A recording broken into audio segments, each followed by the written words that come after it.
June 14వ తేదీ అమావాస్య ఆదివారం. అధిక అమావాస్య అంటారు, అధిక మాసంలో వస్తుంది కాబట్టి.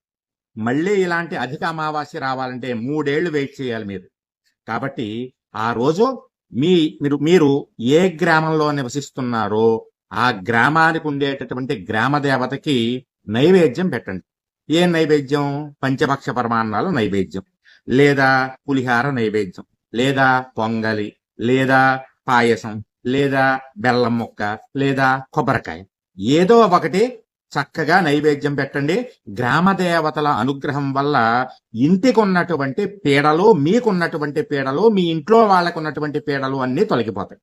అలాగే ఆ రోజు పితృదేవతలని తలుచుకుని వాళ్ళ పేరు మీద స్వయం పాక దానము చేయడం వల్ల పితృదేవత అనుగ్రహం కలుగుతుంది.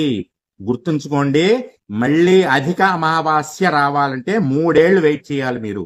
జయం శ్రీమాత్రే నమః.